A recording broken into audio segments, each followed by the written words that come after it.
Now, if you have questions and we don't have answers, we will get back to you with the answer. Mhm. Uh, yeah, that's pretty much like it might take a minute, but we'll get there with them. That's really all I have to add to Okay. this portion. Okay. Um, do you want to talk about what we're doing with the Praetor moving forward? Since that was your Oh yeah. So it's going to so the Praetor is going to continue to be an annual election. Uh, we're working together to currently kind of define that more and give it a better, just a more defined role of, hey, here's what it's supposed to do. We don't really have that just yet, but we are working on it, and we will make it known once we have all that squared away. Cool. Um, Cassius, anything to add? You doing good? Just checking in. Yeah. I think Okay. carry on. Okay. Crushing it. All right. So the next kind of thing that I wanted to cover was lore that everyone should kind of know. And in this, we were going to touch on the Hadrian Wiki. If you're not familiar with that, that is our player-run kind of information source, and it is player-run. And there are some things that are out of date on it. So please always defer to the website or staff guidelines over the wiki information. The website and staff are going to be working with the most up-to-date information. If you have any questions or see any anomalies, feel free to point them out to us. We'll get those corrected. But essentially, all Hadrians have crossed the Maw, and crossing the Maw only happens with resources that are provided to the Legion.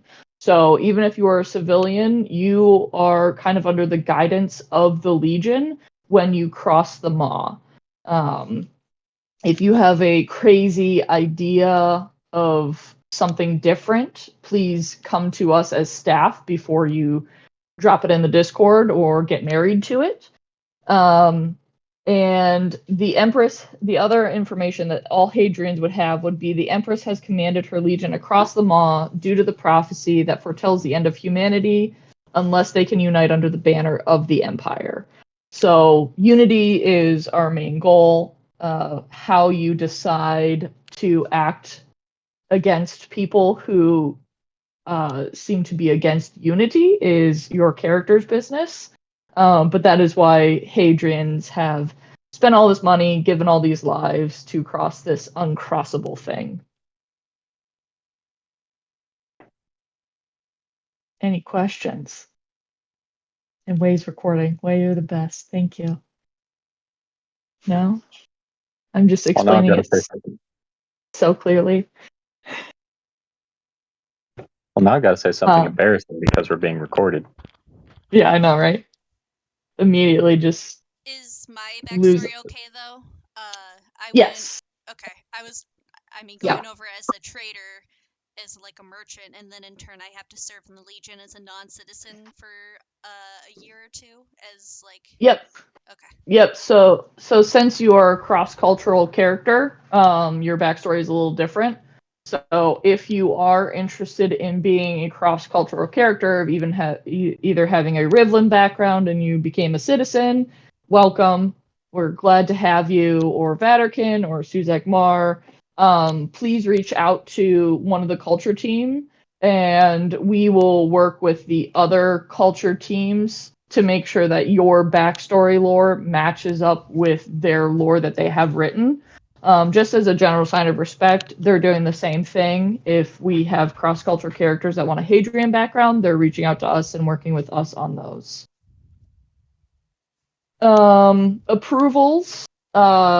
Every item that you want to use in the game and be seen while we are playing needs to be submitted to the Hadrian Culture email. That is hadrianempire@reckoninglarp.com. I will post it. We will post it anytime anyone asks. We do reserve the right to remove unapproved items from gameplay on site. So if you think you can sneak something past us, and all three of us look at each other and like, did they talk to you about that? No. Did they talk to you about that? No. We will ask you to put that item in what I am lovingly calling the cursed parking lot cavalry, aka your vehicle. Please send those in before you make a purchase. We hate to have you spend your hard-earned money on something that you cannot use in game. Please email me. I check it every evening. I am happy to answer as many emails as you send in and get you to where you want to be. As far as cross-cultural items, it is reckoning rules that those items are limited to 1 to 2 weapons or items per person based on staff approval. So we are actually keeping a list of everyone who has cross-cultural items approved so that we make sure that the cross-cultural items don't start taking over Hadrian aesthetic. So if we tell you, hey, no, that's a little too Rivlin, hey, no, we're not allowing this piece, it is not personal, we are just keeping the overall aesthetic of the Hadrians kind of intact. Any questions on approvals? I have a question. Yes. Everything that was approved last year remains approved, or do we need to double check? If you got it approved last year, it is still approved this year. Cool. We would still like to see that email though, just to confirm that everybody is still on the same page.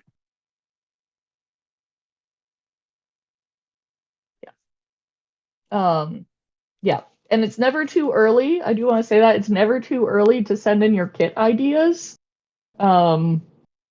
If you think this is the direction you want to go, please feel free to send it in. Even if you don't know if you can attend Reckoning, go ahead and send it in. I know it's so tempting for everyone to wait until like February to send in all your approval things. But the earlier you send it in, the less stress everyone will be. That's just my little PSA. I like talking to you guys.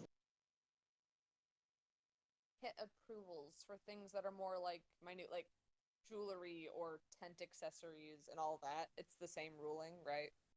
Correct. Yeah, if it's going to be seen in game, for jewelry, even if you want to just put it like kind of spread out, you don't have to send individual pictures of each jewelry piece, but we would like to see kind of making sure that something isn't leaning to Suzak, for example, or Vatican or any of that. Yeah. Specifically jewelry, I think our main concern is to Suzak. They like jewelry. That was the first thing that popped in my head. They put that shit on everything. Yeah. And tent items, so if you are camping in-game and you have modern tent items, you are welcome to have those modern tent items. You just have to close the flap of your tent so that no one can see into your tent. I have, like, last year I brought modern fans, I have, like, battery packs, I have a modern lantern for inside my tent. When my tent flaps are open during the day, I have just a fur blanket that I throw over everything, and that is perfectly acceptable.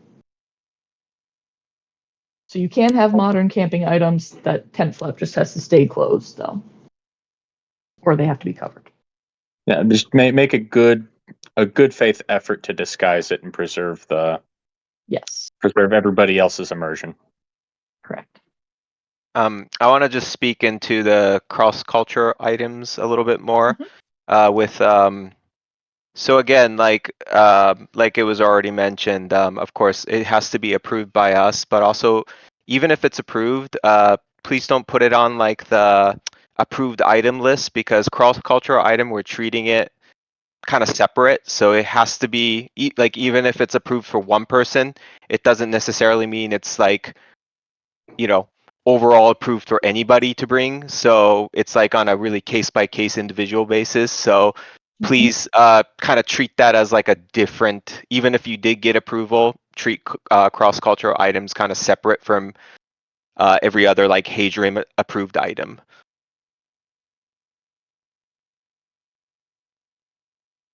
Any questions on approvals, kits, cross-cultural? Awesome. All right. Something that the culture team has been discussing is kind of the overall vision for the Hadrians. That is something we are actively still working on and working with executive staff on to make sure that our vision and what we've been hearing from you as the players matches up with what their vision is for the game in general. That is a pretty big beast to tackle, and we tackle it. We talk about it probably every time we meet with each other. So it is something that is being worked on. But as part of that, we are introducing some. We're looking to focus the guilds. So we are working with the guild leaders that already exist in the Hadrian culture. And we are going to be limiting the amount of total guild members that will be at the game. So if you're already a member of the guild, don't worry, you will always be allowed to be your character in that guild at the game. But your guild may not be able to recruit new people while at the game. I know it's really kind of confusing right now. The guild leaders will have their numbers and they will be able to communicate to their initiates or their prospective members how that will look for them in the game once we have our ticket sales. So we're basing our number will kind of flex. So if we get 100 Hadrian people, you'll be able to bring more people in your guild. If we have 50 people, you'll be able to bring a little less. That's just to help focus our gameplay in the correct areas for the overall aesthetic of the Hadrian game. And as a reminder to guilds cannot recruit players who have not yet attended a Reckoning event. So new players, I know you hear lots of very cool stories about all these really cool things that guilds are doing. I would encourage you to stay open and really experience the game when you get there before really committing to a specific style of play, especially if you are new to LARP. I know my first game and my second game were completely different, and I'm really happy I didn't attach myself to a specific area. But if you get in game and your game that you want to play and the guild matches and they have spot and you pass their tests, great, have a great time.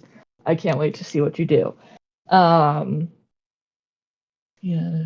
Game. And then just if you're interested in starting a guild or you think there is a gap that a guild that you could create would fill, just let staff know. We are kind of keeping kind of tabs on who's running the guild and just trying to stay in communication with all of our guild leaders and making sure that us as a culture team can facilitate the things that your guild wants to accomplish in the game.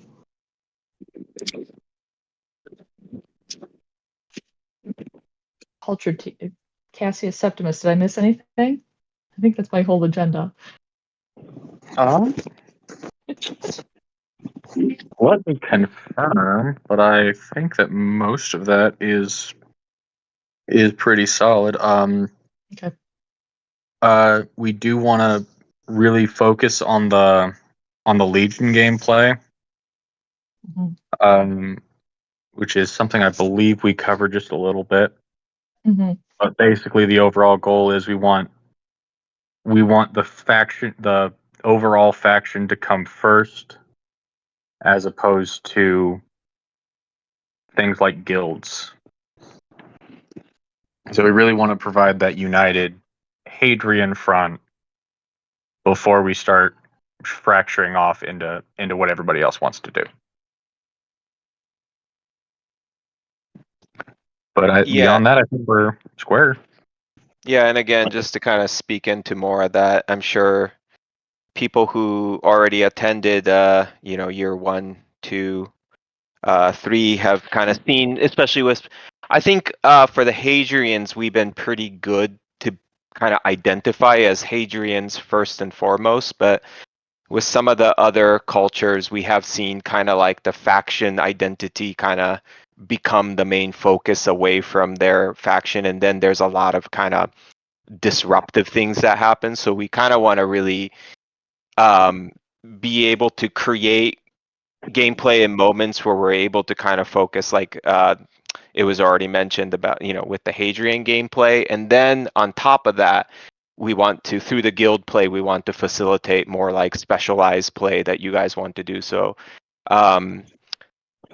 yeah, as it was already mentioned, if there is any like ideas that you guys have or like niche that you want to fill with guilds, please let us know so that we could support, that kind of gameplay so that it could be, kind of work together with the whole Hadrian identity and not against it. So Cool. All right. So that's all we had for covering tonight. My plan for these is to kind of focus them on like specific areas, target areas, so we're not overwhelming all of you with all the information all the time. And then also being able to give you the most up-to-date information. So that's kind of all formally we had planned. So now hit us with your questions. What do you guys got? Cool. My question is, Uh-huh. so those of us that were there for Rec 3, I know at the very end we had to split off because of unfortunate circumstances, but there are a couple things that I have as far as I want to know more about that, if it'll make a reoccurrence for Rec 4. The magic sword that we got. What's to do with that? Not only that, but all the malice and stuff that we got. Did official staff say anything that they're going to bring malice and have that for questing and shit like that coming back for Rec 4? So those are my two questions: the sword and the malice and stuff. So I don't know about the magic sword. I can see what happened with that. I was kind of removed from that gameplay in general, so I don't really even like out of character know much about it. As far as Malice making a return, I have been told by exec staff that there will be no big overall changes to the rules. There will be some refinements. They're doing some adjustments based off player survey, but there's no big rule changes. So they haven't said anything specific about Malice. That is on my notes of following up with them, because I think someone else asked that in a different chat as well. But I would assume it falls under that the core gameplay is not being changed. So I kind of fit Malice under there, but I will be double checking if it is Malice is making a return.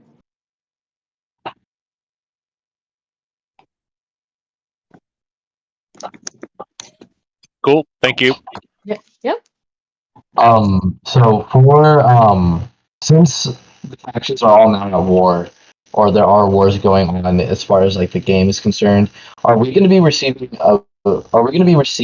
like objectives or missions from higher staff, like cultural objectives that we need to do at Reckoning in order to achieve like some sort of set condition where we don't lose the game? Mind you, I'm using the language "don't lose" instead of "win" because I think that's like the goal of the staff. I think is to have everyone not lose. Yeah. But are we going to be receiving like certain tasks from staff because of that, or is that going to be like self-evaluated on whoever the praetor is and whoever is leading the faction at that time? I think the overall don't lose condition will be revealed if there is one closer to the game. I think the stakes will kind of be introduced later on. I know they have said previously that their kind of exec staff is removing the win condition because that was poorly received last year. Wait, let me actually use both eyes to read. Yes, Malice is for sure returning because they're adjusting the rules on how Malice can be handled. So yes, Malice is returning. Let's see. So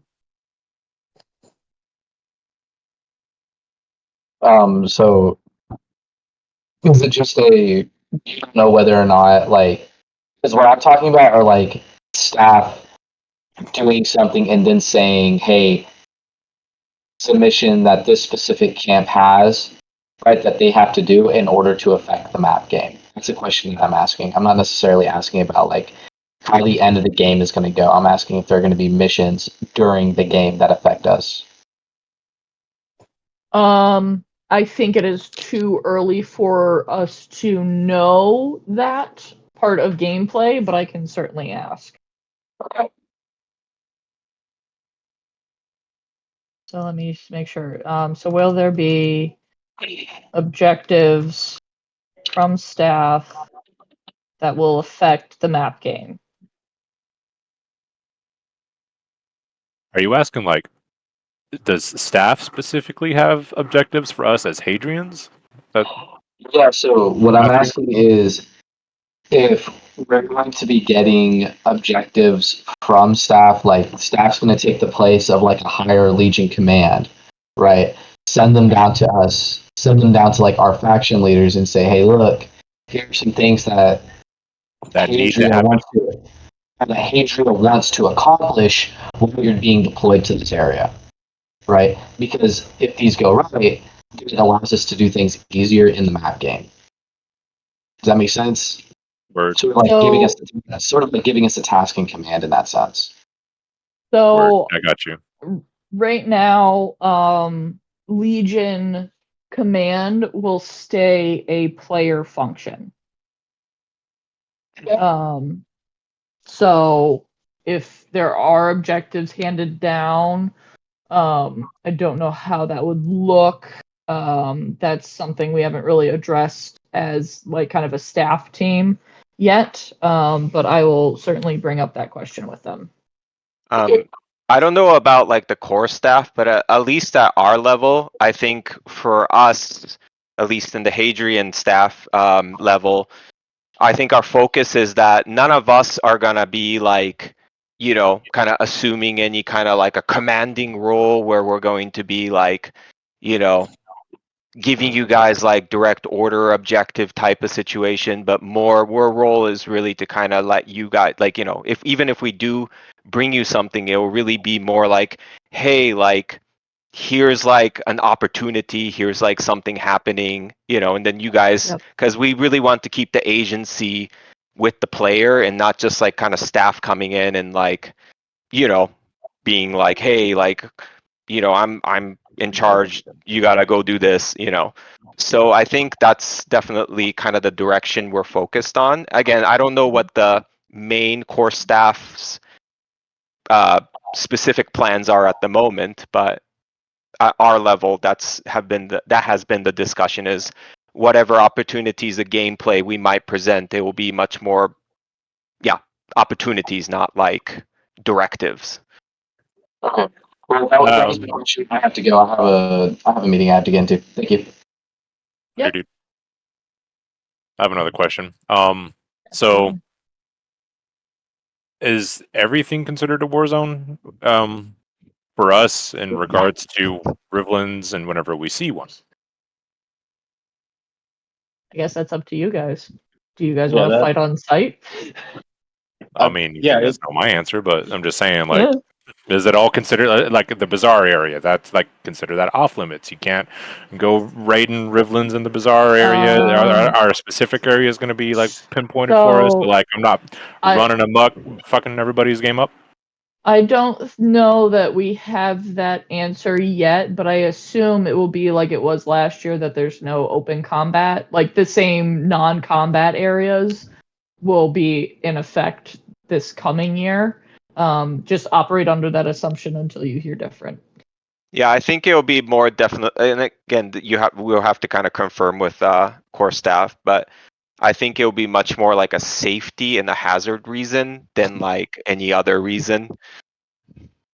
Yeah, Like like fighting next to campsites and Yeah. things like that. So campsites, skyline, things like that. Speaking of camp stuff, I was stuck at the register when you said intercultural items. I was wondering if I'd be in trouble for making a Vardo and using that as my camping. You know, like, yeah. I don't know if you know what that is. I would It's send it into the email. Okay. Is my recommendation for that, so we can see it, because I don't know off the top of my head what that looks like. A Vardo is like a Romani Vardo. It's the official name of like a gypsy wagon, like the type. It's the new culturally correct term, Vardo. Gotcha. Yeah, I would send what you're thinking of in the to the email. Yeah, Okay. I would. Yeah, because I could certainly think of us making something like that work, but we need to know what your plans are with it prior to giving it a go no go.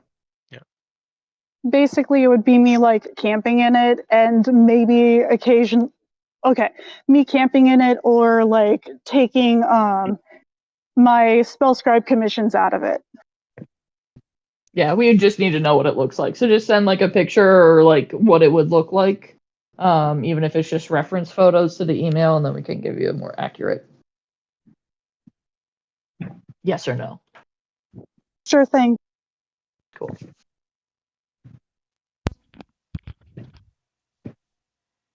Anything else?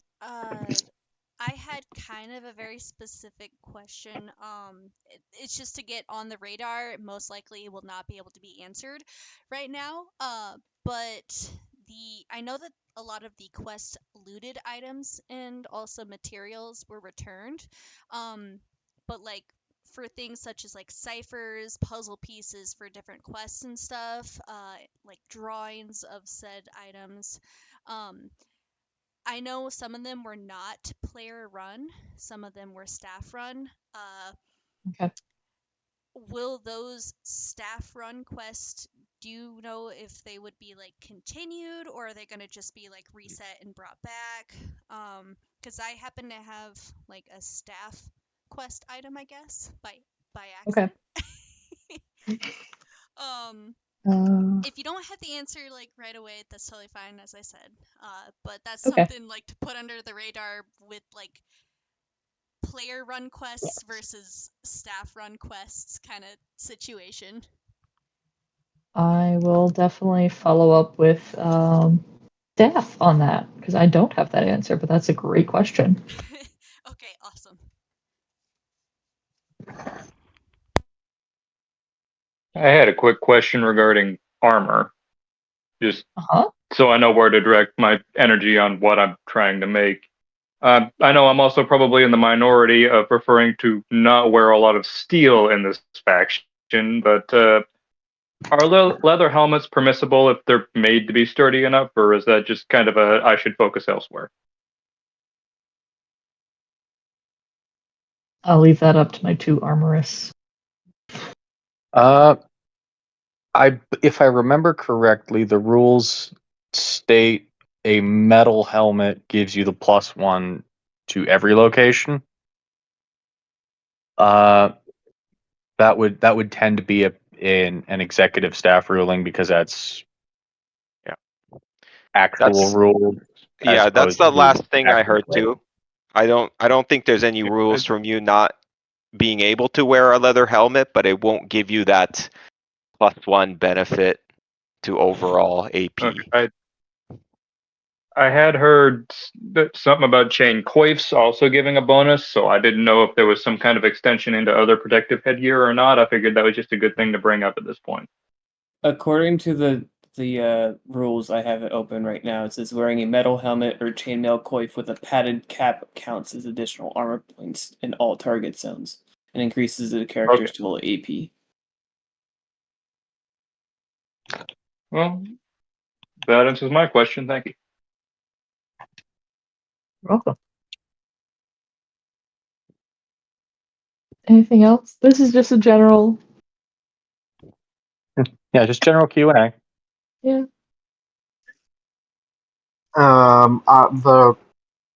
My question is, will Putt Putt return to the Hadrian meetings? If I can figure, I don't know how to run it. Oh. I have no you- interest in it personally, so Magnus, if you want to play putt putt with me, you just let me know. Yeah. I so want to play Putt Putt. I don't know how that dark magic works on Discord. by all means, play putt putt. Just know that I don't think I will be participating. It'll just be whoever wants to. It's a Hadrian institution at this point. I mean, you guys pretty much. Oh, you're not. We're not discouraging it. I'm not saying no. I'm just saying it. I'm not doing it personally. I don't know how to. So I don't think I have that ability. I don't think I'm fancy enough on Discord to do it.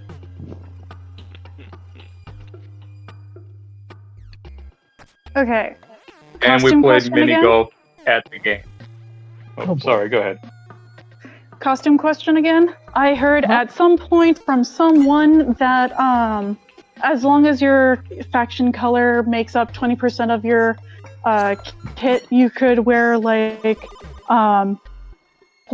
nondescript colors for the rest of it. Yes. Or like non-combatant colors. So I'm going to take that as two separate questions. So first, non-combatants are the only ones allowed to wear purple. If you are a non-combatant, you must have purple like conspicuously on your kit. Someone must be able to look at you and see a clearly purple item on your kit. From the front, from the back, from the side. So like that won't be a problem with me because I am a spell scribe and I love the color purple, so it's probably going to be a hefty chunk of my kit. Beautiful. Perfect. And then so for everyone else's, if you are a combatant, even if you're artisan combatant, you're not allowed to wear purple. That is I'll call it a highly respected color in that you never know why someone is wearing purple, so do not hit them. If you accidentally hit them, it is instant death. If you are a purple wearer, don't abuse that power. We will have a talking to you, and I don't like having talking to people. So as far as the percentages, more red is better.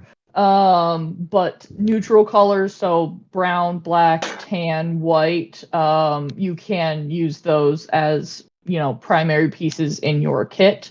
Someone just has to be able to look at you and say, there's enough red that I know they're Hadrian. Basically, I was thinking about like having my character's hose be red. Like one of the most prominent red features if I do wear them. So like red stockings essentially. You'd be able to tell by the style of the kit I want to wear that it's Hadrian. Like the overall silhouette is going to be very Hadrian. I would recommend having something red in your top half of your kit, because as a combatant, if I'm scanning the field really quickly and I look over, I'm looking at someone's top half of the body. I don't even make it to the bottom half of the body. That's just me. That's I'm a just how non-combatant. I'm probably going to avoid Right. the battlefield entirely since I'm a desk person. I mean, the only part of my kit that was actually red is a bright red sash, and that seemed to get the message across okay, but I'm not staff, so that's obviously not a hard and fast ruling on anything. Okay. So that kind of sparks I- an interesting question for me as well. If I can jump in real quick. Mm-hmm. By all means. What are the rules with for example, a combatant bone knitter? Are they wearing like sage rule armors, kind of thing? No, nothing metal. They can wear leather and up to 1 point in each area, or up to 2 points in each area. I should know this. I was this last year. It's 2 points in each area. Up to. Hang on. Let me verify before I. It's in the rule. Let me see. Let me see. That does include the helmet, though. Yes. Hold, please. Let me make sure I'm reading. Spirit of the game. Rules wise, it's 1 point per area. A helmet can bring you up to 2. Bring you up to 2. Thank you. That is, you. like I said, that 2 is including the helmet. Yeah. But for example, you're not running a helmet. You're basically just running, let's say, soft gear, leather cuirass. You got your one hander, and then you got your bone knitter stuff. Well, it can't be studded leather. It has to be non. You can't have metal studs on it because studded leather's 2 armor points. So it's got to be leather, so no studs, or padded cloth armor. Is that like Gambeson rivets included? I'm not sure. That would be them. It depends on the frequency of the rivets. Okay. Yeah, if you have like X rivets per foot, or they're within a certain distance from each other, then I would consider it studded leather instead of just leather. Okay. Just as a what if scenario, if Arnis turns into a combat medic. Kind of a know it if you see it Ooh. situation, from what I understand. It's you'll know when you look at studded leather that it is studded leather, but you're not going to be able to know until you see it. We are happy to review on like case by case basis through the email. So if you have like, hey, what armor would this get me? We are happy to nickel and dime armor points. Actually, that's a lie. Cassius and Septimus are happy to nickel and dime. I throw that right into our communal Discord. They take care of that. Cool. Yeah. Thank you. I'm not even going to take credit for that. Oh no, you're going to eventually take credit for that. We're going to get you there. You are a combatant this year. Yeah, you can't be a combatant and escape that responsibility now. We'll see. You gotta know all your armor basics. This is why we're having a rules meeting, so I get to learn the rules. That's it. Imagine not wearing armor at all times. Cringe. That was me last year. Couldn't be me. It's very That was freeing. me. That was me during one of the big combats last year. I just rolled up with my sword, dagger, and booze. Look, I mean, you guys know me far enough to know that I'm already trying to min-max my team utility here, so, working on it. Yeah, we get you. We love it. Can I ask real quick, just to clarify, if you're an artisan, is it that you can't wear studded leather or +2 armor points, and they just don't count? Or is it that they just don't count if you do wear? Like, if you wanted to wear more armor for the aesthetic, and then just didn't count? Or is it specifically you cannot wear higher than your grade? So you cannot wear higher than your grade because there's no way for your opponent to know that that is just cosmetic. That makes sense. I just want to clarify. And also the lore behind it, right? Wasn't there lore at some point, or someone came up with it and I just liked it, that the metal interferes with our magic? Yeah, D&D wizard rules. Yeah. D&D wizard rules. I like it.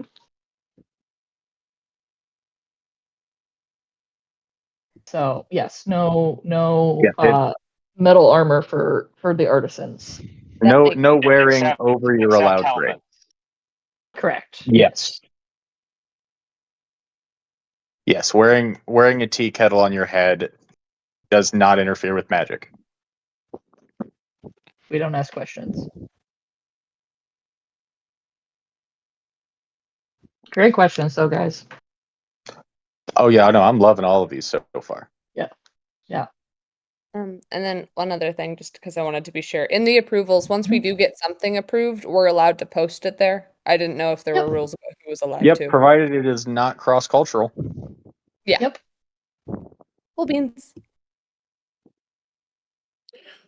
Can another bone knitter heal another bone knitter? It's a dumbass question, but I just don't know. Yes. Yes. Yeah, A bone knitter can heal themselves. A bone knitter can heal themselves. A bone knitter, as long as they are not unconscious, can heal themselves. Yeah. Oh my, that is a or you can- wonderful thing to know. Thank you. Yeah, or you can just say screw it and have a bone knitter circle going on. I mean, Mass. we're not going to take that joke one step further. Inbound. Every No. Hadrian bone knitter, unstoppable force. The entire line just heals to their left. I love the idea of just a bunch of. This is why these musters are important, so that that people can know these things. So for another game, chanting Hadrians the healing healers each other. at another game I attend, the healers are completely non-combatants, and I joked having the entire group, like the entire faction, just go as healers and be like, well, they can't win because they can't kill us. I love that. That's beautiful. That's beautiful. That's I feel like so it would good. just sound like that one scene from Dune, just everyone would be chanting at each other.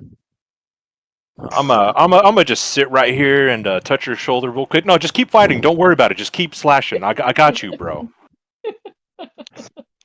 I mean, that's how you kill an orc right there. Hamburger, ham. When it comes to potions, are we allowed to bring, like, I have some just like cosmetic potion bottles that have like stuff in them already that are just, glitter and whatnot. Do those all have to be empty because you're gonna provide like the colored liquid for what each potion is, or can we bring our own to the specificalities of each potion type?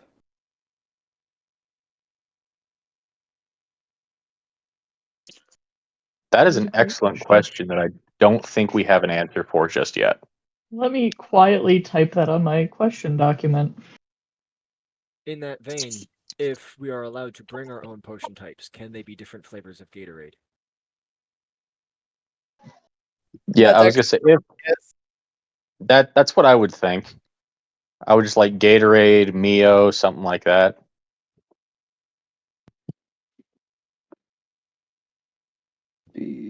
Speaking of potion vials, I know I left mine with somebody. I had 100. I didn't need them. I just brought them for people to use. Oh my god! Has them. Dorian, is that the box of potion bottles that we had? So speaking of a box, It's probably you might have it because it's by your tent. So the one that I have got put in my tent by Sasha last year when it started raining. Yeah, okay, that's probably the vial that it was in a cardboard box with foam in it. Yep, I got it. Yep. Not a problem. Oh my god, we were like, where did these go? Like, who does this belong to? Me, but it was for anyone who needed potion vials to use, so it's the factions. Okay. Yeah, I can definitely bring them this year. That's bring with me. super cool of you to bring a bunch of potion vials. To that, wonderful. I have a buttload of brown potion bottles. Would those work, or do they have to be clear, or could I tie a ribbon and then it signifies the same? Because I can bring a shit ton to donate. To your point. Sorry, you inspired me. I would say let's stick with clear as often as we possibly can. Mm-hmm. Just so there's no, I meant to take a healing potion, but I instead took a bane potion type deal. That makes sense. That's just my thoughts on it as a not potion using bitch. So I made that mistake with spell cards here too, all the time. I heard potion bitch. I've been summoned. God bless you, Laurentius. So in the rules, going back to the liquid inside of it, so the player never drinks it. It is poured out on the ground. So that is how potions are administered, to prevent germs and overall safety. Yeah, like allergies and things. Yes. So, I wouldn't spend your money on Gatorade or that sort of thing in potions for your like antidote or nullify or any of that. That's not to say don't bring Gatorade. You're gonna want it. Please bring Gatorade. Oh God, if we hadn't have had that like nasty concoction I that got an Sev idea. made. I got an idea. You sell like you take the labels off and you replace them with like actual like period looking labels and call it a potion of hydration. No plastic in the game. But yes. Potion of you hydration. Can't, you can sell if you would like, but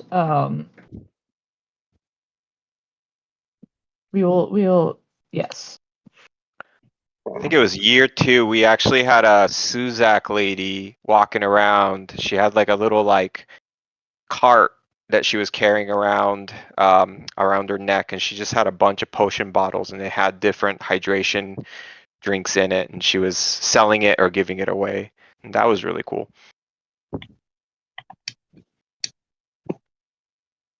Wasn't that Tristan's wife?